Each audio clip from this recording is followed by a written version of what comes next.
Пашпарты будуць выдаваць хутчэй, прынамсі так абяцае міністр унутраных спраў Іван Кубракоў. Дзеля гэтага МУЗ стварыла нават адмысловую працоўную групу, якая будзе працаваць кругласуткава. Аб'ектыў у эфіры Віталь Бабін, вітаю і сёння ў нас. Вялікі абмен палоннымі. Польша спрабавала выцягнуць з беларускай турмы Анджэя Пачобута. Што пайшло не так? Польский президент позвонил бы господину Лукашенко и сказал ему: господин президент, отпустите Пацубута. Но Лукашенко это бы через 2 часа и 1 час бы это сделал. Прыляцеў для галачкі. Лукашенко праехаў на Мазыршчыне ўсяго 1,5 кіламетра, каб вывучыць наступствы урагану. Часто политики пиарятся, делают на этом какой-то пиар свой там. Вот. Но я думаю, что для Лукашенко это сейчас не играет никакой абсолютно роли. Першы медаль беларусаў на Алімпіядзе. Срэбранай прызёркай стала батутыстка Виолетта Бардзілоўская. Я собралась, я рада. Морально было тяжело очень сильно. Но я выдержала. Не ведалі, што з імі адбываецца, і думалі, што ідуць на расстрэл. Гэтыя ды іншыя падрабязнасці абмену вязнямі паміж ЗША і Расіяй распавялі расійскія палітычныя зняволеныя на прэсавай канферэнцыі, арганізаванай расійскім палітычным актывістам Іллём Яшыным. Пры гэтым не сціхае крытыка ў бок беларускіх дэмакратычных сілаў за тое, што сярод вызваленых асобаў не было ніводнага беларуса. Чаму так адбылося і хто ў гэтым вінаваты? Наста Печанькова. Алло. Алло, пап? Да, Катюшечка, это ты? Да, пап, привет. На кадрах першая размова расійскага палітыка Владзіміра Кара-Мурзы са сваёй сям'ёй пасля вызвалення з расійскай турмы. У зняволенні ён мог бы правесці 25 гадоў. Я быў упэўнены, што памру ў турме. Я не веру ў тое, што адбываецца. Мне ўсё яшчэ здаецца, што я сплю ў сваёй камеры ў Омску, замест таго, каб чуць ваш голас.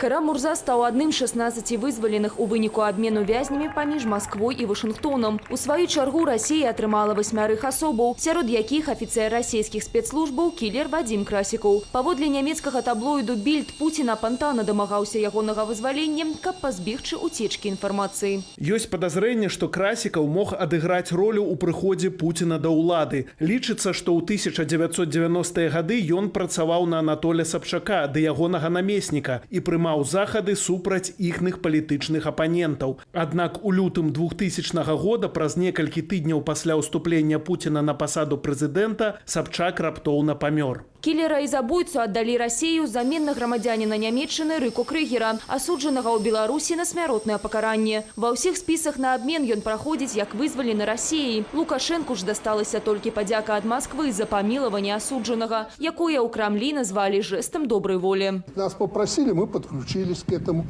помогли, чем могли.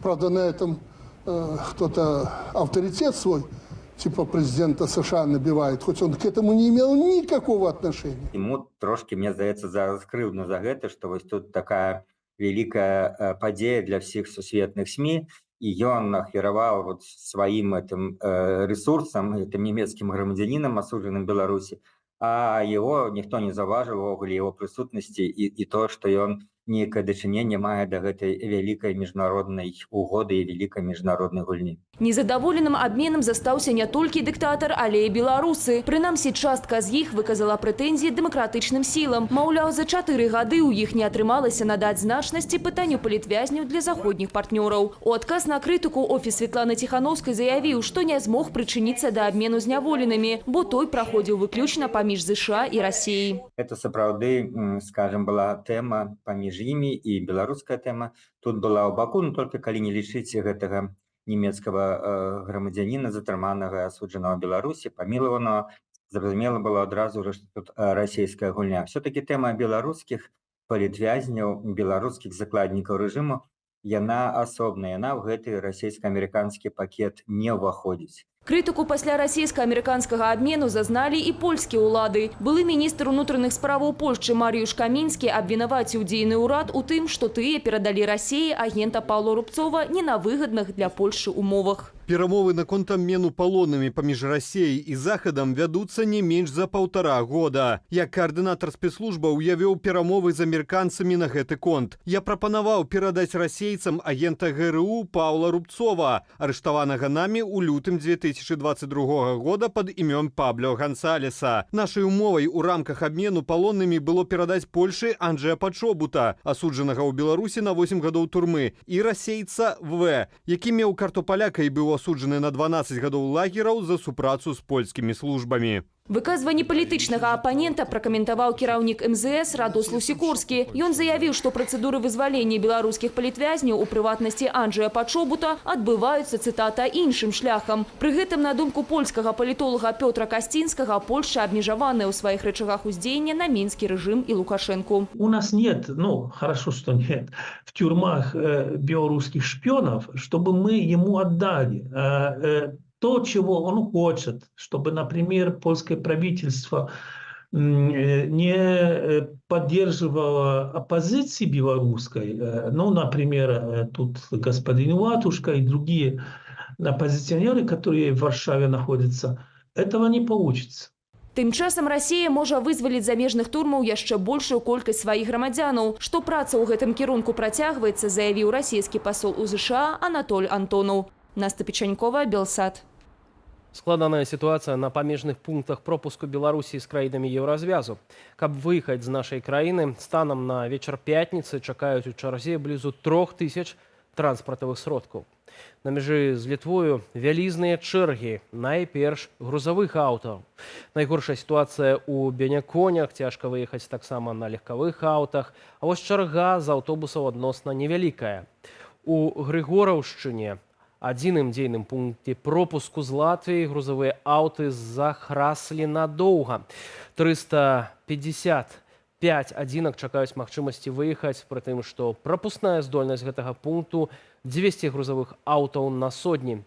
Вялізныя чэргі таксама на мяжы з Польшаю, 250 легкавікоў і 55 аўтобусаў. За тое, як рапартуе памежны камітэт нашай краіны, у пункце Казловічы размакталася чарга з грузавых аўтаў на выезд з Беларусі. Беларускага мастака-акцыяніста Алексея Кузьміча хочуць дэпартаваць з Еўразвязу. У дадатак яго аштрафавалі на 3000 еўраў і асудзілі на месяц умоўнага зняволення. Дакумент з выракам апублікаваны ў фэйсбуку Кузьміча. Суд адбыўся за перформанс, учынены ў месцы пахавання Вінсента Ван Гога ў гарадку Авер-сюр-Уаз. Алексей Кузьміч пачаў раскопваць магілу мастака, заклікаючы яго абудзіцца.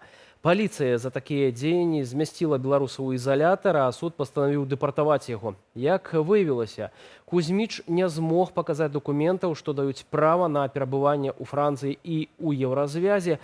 Яго пастанавілі адправіць у краіну, дзе ён можа заставацца легальна. У гэты спіс не ўваходзяць краіны Еўрапейскага звязу, а таксама Ісландыя, Ліхтэнштэйн, Нарвегія і Швейцарыя. Зрэшты, пастанову можна абскардзіць. Гэта не першы перформанс Алексея Кузьміча ў Францыі. 3 гады таму ён спрабаваў прабрацца ў палац Дель Элізе, трымаючы ў руцэ бутыльку з вадкасцю і запаленую тканіну. 20 дзён спатрэбілася Лукашэнку, каб даехаць да самага пацярпелага раёна на Гомельшчыне, Мазырскага. Аднак доўга дыктатар хадзіць там не змог. Паехаў толькі 1,5 кіламетры. Традыцыйна чытаў чыноўнікаў, а пасля скарыстаўся наяўнасцю публікі, каб зняпраўдзіць навіны незалежных медыяў пра свае нарабаваныя грошы ды дрэнны стан здароўя. Падрабязней Аліна Скрабунова. Главное сейчас, чтобы люди не обижали, что мы не можем дать электричество. Так у тебя? Так точно, все подключено, все населенные пункты. Лукашенко спраўджвае, як чыноўнікі справіліся з пастаўленай задачай. До 1 жніўня зліквідаваць наступствы непагадзе. Упаси вас, Господь, будет какое-то вранье. Это спрос будет жестче, чем за то, что вы не убрали. Гэткі стыль кіравання Лукашенко выпрацоўваў доўгія гады, кажа палітолог Дмітрий Балкунец. Это стиль, что есть начальник над всей страной, который руководит всеми процессами от посева до уборки урожая, там, почин каких-нибудь сараев и так далее. И он от этого стиля не отойдет, поэтому здесь нет ничего сенсационного. Он хочет таким образом продемонстрировать, кто в доме хозяин. Пасля ўрагану 14 ліпеня 7 асобаў загінулі, 75 атрымалі траўмы, 338 населеных пунктаў засталося без вады, 17 раёнаў без сотавай і тэлефоннай сувязі. У 8 тысячах дамоў быў пашкоджаны дах. 13 тысяч дрэваў было павалена. У выніку наступнага ўрагану 29 ліпеня без электрычнасці засталося 566 населеных пунктаў.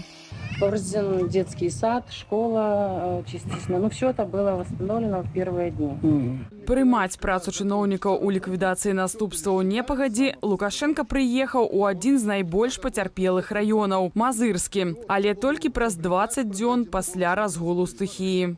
Калі ў Мазыры реально была трагедыя, калі выстраиваліся чэргі за электрычнасцю, не было вады, то хутка ўсё вырашыць Лукашенко і не здолеў, і прыехаць і паказаць, што так, ёсць праблемы, я іх бачу, ён таксама не здолеў.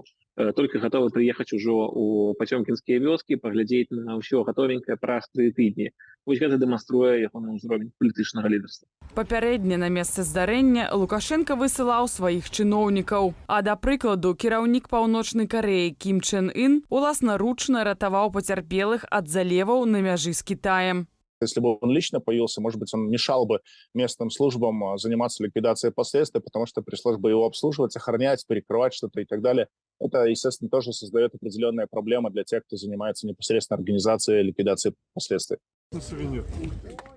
Падарункі Лукашэнку, як заўважыла наша Ніва, уручаў падпалкоўнік памежных войскаў Дзяніс Веракса. На сустрэчы была ўся ягоная сям'я. Жонка Юлія, якая працуе інспектаркай на мытні, і дзеці, якія здымаліся для БТ у мэрчы Лукашэнкі. Але гэтым разам усе яны былі ў цывільным. Что вам не сделали после этого урагана?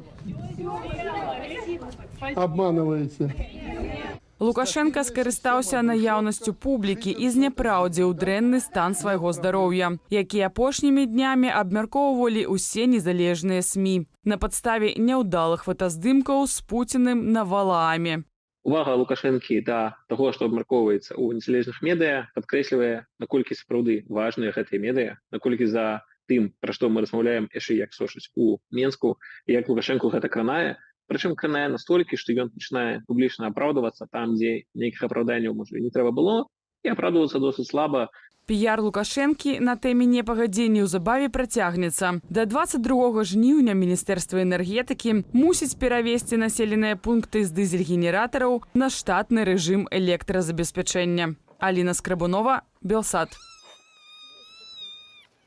Памёр адзін з кіраўнікоў аршанскай калоніі Александр Радкевіч. У ведамаснай газеце «На стражы» з'явіўся некралог, прычыны смерці не называюць. Майору Александру Радкевічу быў 41 год, усю кар'еру правёў у дэпартаменце выканання пакаранняў. Апошнім часам займаў пасаду начальніка рэжымнага аддзелу аршанскай калоніі, у якой утрымліваюцца прынамсі 10 палітычных вязняў. Рэжымны аддзел складае акты за нібыта парушэнне з боку зняволеных, вызначае, якія лісты або кнігі яны могуць атрымліваць з волі.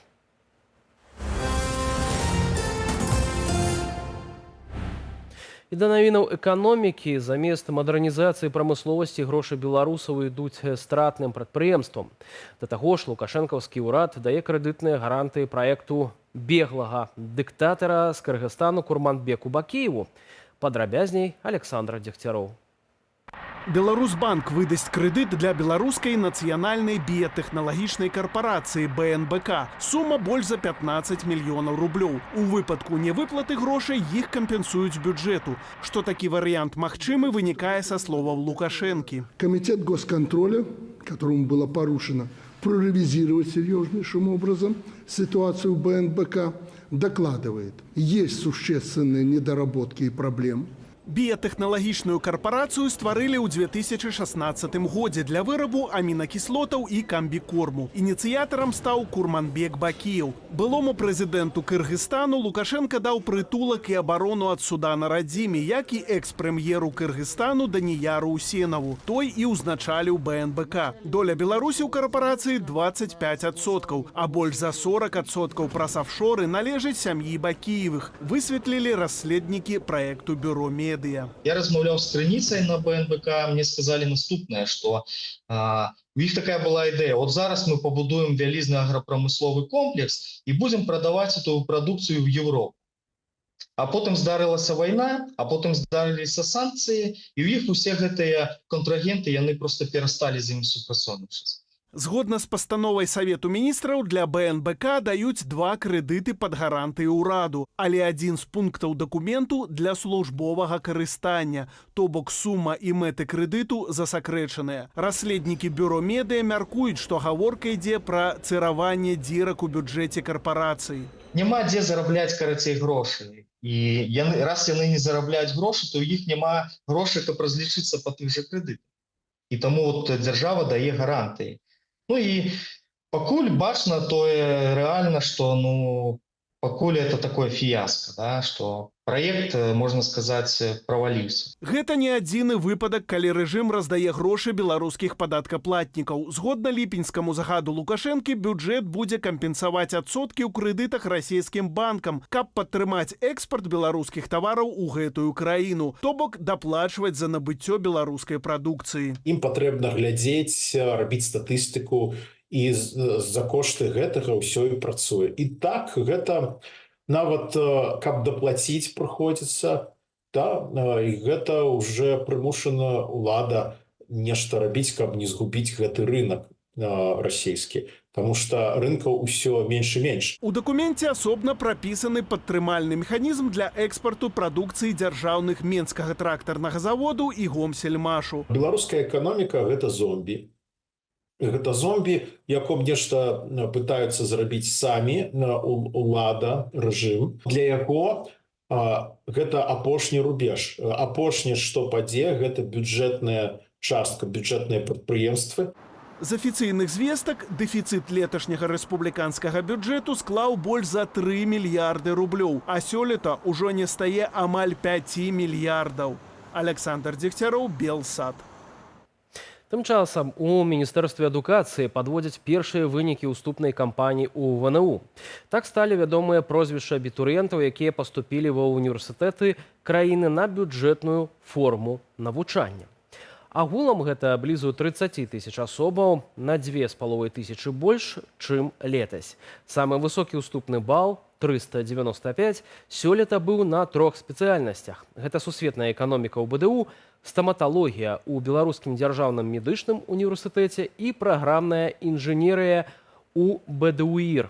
Пры гэтым у 3 ВНУ, што рыхтуюць спецыялістаў для аграпрамысловага комплексу, выйшаў недабор на некаторыя спецыяльнасці. Больш за 4 тысячы асобаў сёлета паступілі ў ВНУ без іспытаў.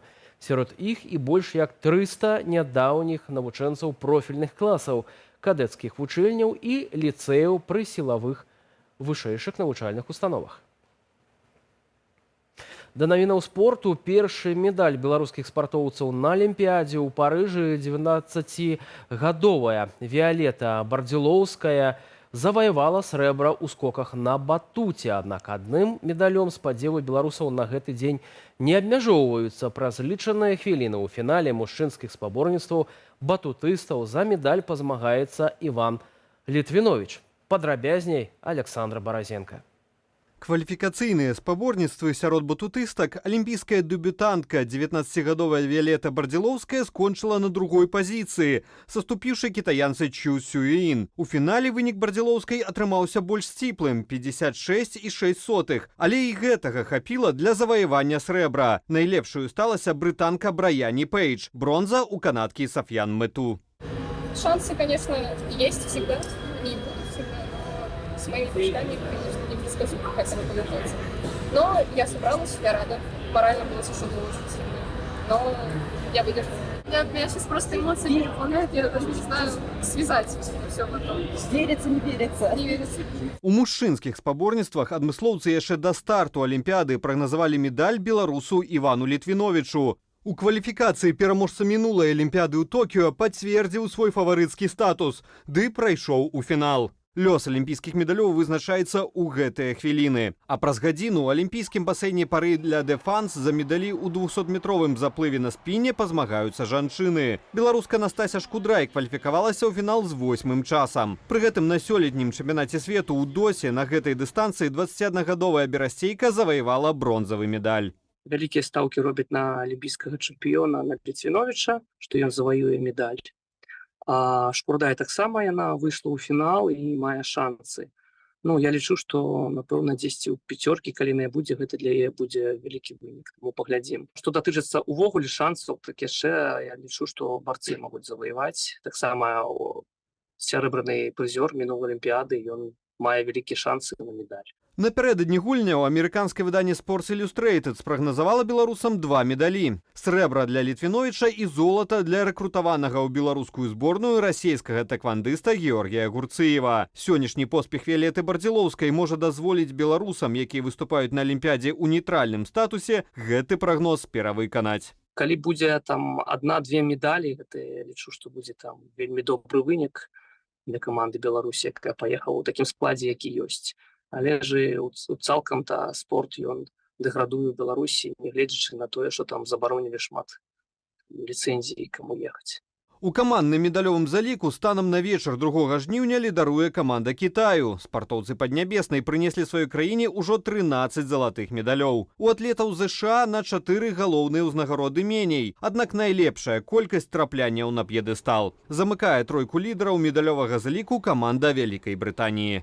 Александр Баразенко, Белсат. Чаму Польшчы пакуль не ўдалося вызваліць Анджэя Пачобута? Інфармацыйны вечар працягне мой калега Вітаў Ціўчык у праграме «Белсат Зум». Глядзіце размову на гэтую тэму з польскім палітолагам Пётрам Касцінскім. Я ж, Віталь Бабін, развітаюся з вамі, зычу спадарству добрага вечара і прыемных выходных.